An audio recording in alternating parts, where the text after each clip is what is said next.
प्रदेश और जिले में बढ़ते धर्मांतरण के मामले और धर्मांतरण के खिलाफ कार्य करने वाले कार्यकर्ताओं पर हो रही कार्रवाई पर चिंता जताते हुए इस रविवार को सर्व हिंदू समाज की बैठक सरस्वती शिशु मंदिर तिलकनगर में आयोजित की गई, जिसमें आगामी रणनीति तय की गई।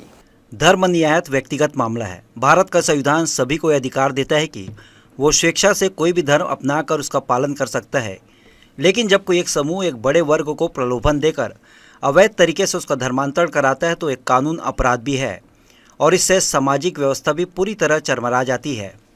अवैध धर्मांतरण से क्षेत्र की डेमोग्राफी चेंज होती है और इसका राजनीतिक परिप्रेक्ष्य में भी व्यापक असर होता है।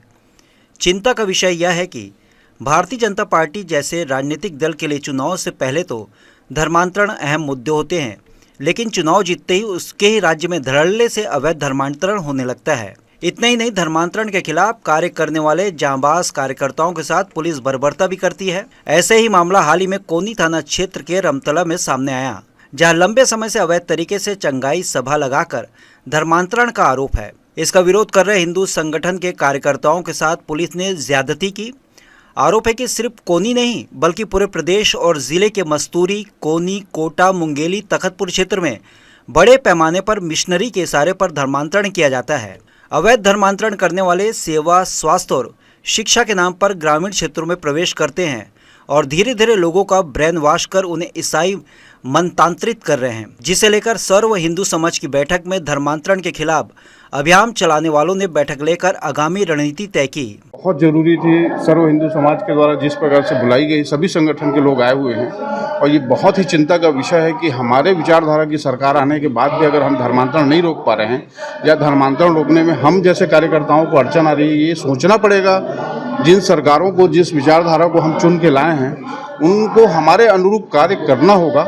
हिंदू समाज यही चाहती है सरकार से, और आप विनम्र आग्रह है हिंदू समाज से भी कि अब धर्मांतरण को बिल्कुल बर्दाश्त ना की जाए। जहाँ भी चर्च लगाए जा रहे हैं बिना अनुमति के, जहाँ पे चर्च बनाई जा रही है, जहाँ पे एक भी ईसाई परिवार नहीं है, तुरंत कंप्लेन करें, तुरंत विरोध करें, गांव के गांव विरोध करें और इस प्रकार से धर्मांतरण। यह हिंदू संगठनों ने इस बात पर दुख व्यक्त किया कि भारतीय जनता पार्टी की सरकार बनने के बाद भी हालात नहीं बदले हैं।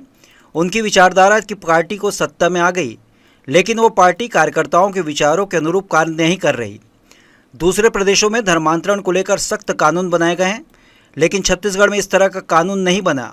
जब भाजपा नेता घर वापसी तो कर रहे हैं, लेकिन धर्मांतरण को रोकने का कोई ठोस प्रयास नहीं हो रहा। इसलिए कहा गया कि अगर धर्मांतरण को शुरू में ही रोकेंगे तो फिर घर वापसी की आवश्यकता ही नहीं होगी।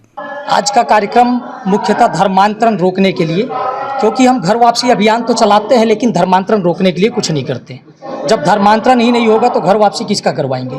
तो हम अपने समाज के, वो चाहे कोई सा भी समाज हो, चाहे सर्व हिंदू समाज, क्योंकि हम जातिवाद को बढ़ावा जो देते हैं, जातिवाद के कारण बहुत सारे धर्मांतरण होते, तो हम धर्मांतरण रोकने के लिए जगह पे जो चंगाई सभा लगती है, जो प्रार्थना सभा लगता है, उसके विरोध में हम लोग आज बैठक किए हैं और आगे की रूपरेखा के लिए, लड़ाई के लिए हम आज का बैठक रखे, जिसमें हमारा मुख्यतः धर्मांतरण के विरुद्ध युद्ध की तैयारी है। चाहे उसके लिए हमको किसी भी स्तर पे जाना पड़े, हमारी तैयारी है। रोकेंगे, टोकेंगे, नहीं मानेंगे तो धर्मांतरण करने वालों को वहीं पटक के ठोकेंगे। एक्चुअल में ये धर्मांतरण जो हो रहा है ना, एक प्रकार से बहुत बड़ी साजिश है, जिसमें हमारे धर्म के लोग भी जुड़े हुए हैं, जिनके बिना ये धर्मांतरण होना पॉसिबल ही नहीं है।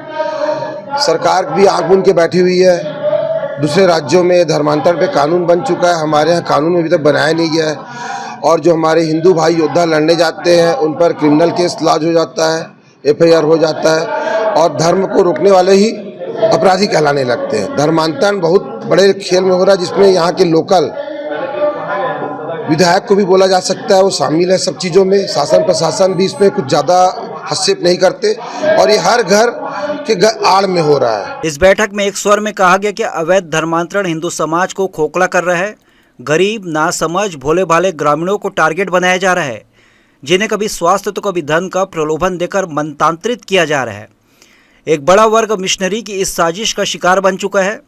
इसमें कुछ हिंदू भी शामिल हैं, तो वही स्थानीय विधायकों की राजनीतिक इच्छा शक्ति पर भी सवाल खड़े किए गए। कहा गया कि अगर अब भी इसे नहीं रोका गया तो फिर हिंदू समाज लगातार ऐसे ही कमजोर होता जाएगा। यह हिंदू समाज में व्याप्त जातिवाद को भी समाप्त करने पर चर्चा हुई। कहा गया कि चंगाई सभा और प्रार्थना सभा के नाम पर जहां भी इस तरह की साजिश की जा रही है, उसका कार्यकर्ता जाकर पुरजोर विरोध करेंगे, चाहे इसके लिए उन पर FIR क्यों न दर्ज कर दी जाए। इस बैठक में एक तरफ जहां हिंदू संगठन से जुड़े कार्यकर्ताओं ने धर्मांतरण के खिलाफ जमीनी लड़ाई लड़ने का संकल्प लिया, तो वहीं अधिकांश वक्ताओं के भाषण में केंद्र और राज्य सरकार को लेकर नाराजगी भी नजर आई, जिनकी कथनी और करनी में बड़ा अंतर उन्हें कटघरे में खड़ा कर रहा है। जी न्यूज़ के लिए प्रियंका सिंह की रिपोर्ट।